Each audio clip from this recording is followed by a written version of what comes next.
Halo semuanya, perkenalkan nama saya Aurora Agnesia Pramutia Pitono dengan NIM 2021-80027. Di saat ini, saya akan menjelaskan tentang klasifikasi iklim dan juga iklim yang ada di Indonesia. Kita harus mengetahui dulu apa itu iklim. Jadi, iklim merupakan keadaan cuaca rata-rata dalam waktu setahun dan penyelidikannya dilakukan dalam waktu yang lama dan dalam wilayah yang luas. Yang pertama ada iklim matahari. Iklim matahari ini merupakan penyinaran sinar matahari langsung yang sampai pada permukaan bumi. Iklim matahari dipengaruhi oleh daerah berdasarkan garis lintang.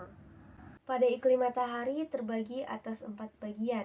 Yang pertama adalah bagian tropis, subtropis, sedang, dan juga kutub atau yang biasa disebut dengan daerah dingin.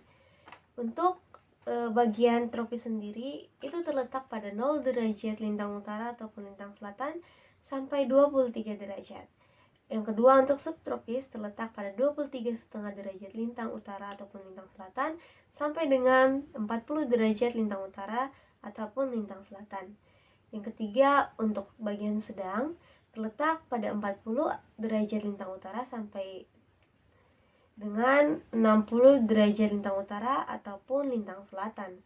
Untuk yang terakhir pada bagian kutub terletak pada 60 derajat sampai 90 derajat lintang utara ataupun lintang selatan. Pada iklim tropis itu terdapat garis khatulistiwa di mana semakin dekat daerah pada titik garis khatulistiwa maka dia akan semakin panas.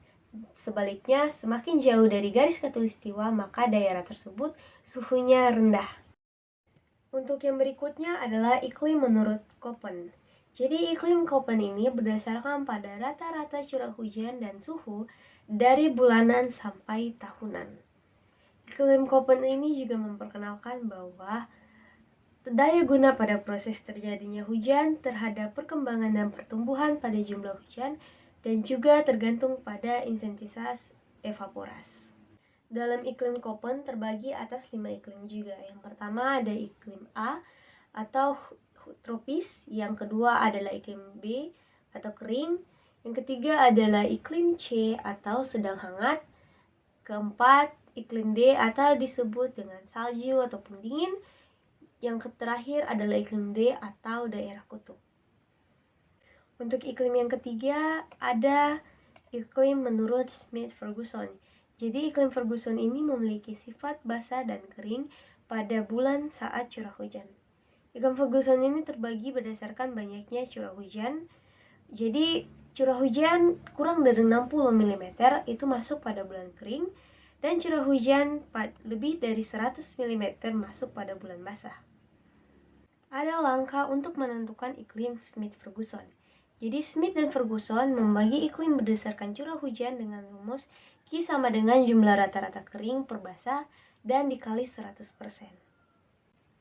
Seperti yang sudah dijelaskan, bahwa klasifikasi iklim ini memiliki beberapa tipe berdasarkan jumlah curah hujan seperti pada gambar di samping ini. Untuk iklim berikutnya adalah iklim Oldeman. Iklim Oldeman merupakan klasifikasi yang didasarkan pada kriteria bulan-bulan basah dan bulan-bulan kering atau bulan turun hujan secara berturut-turut. Jadi bulan basah ini lebih dari 200 mm.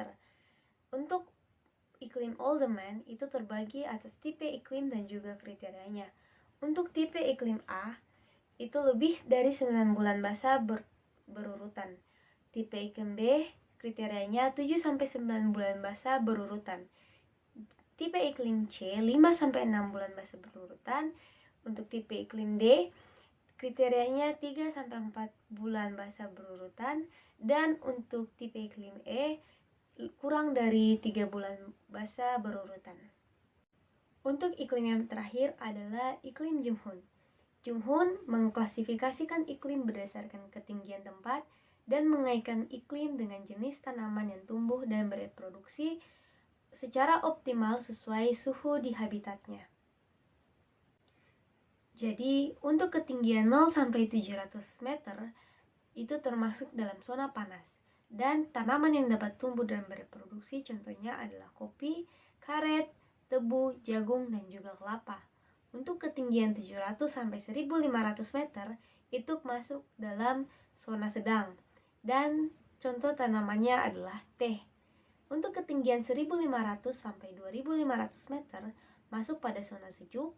Dan contoh tumbuhan yang dapat tumbuh dan bereproduksi adalah pinus. Dan yang terakhir, jika lebih dari 2000 meter, itu masuk dalam zona dingin dan tanaman yang dapat tumbuh contohnya adalah lumut.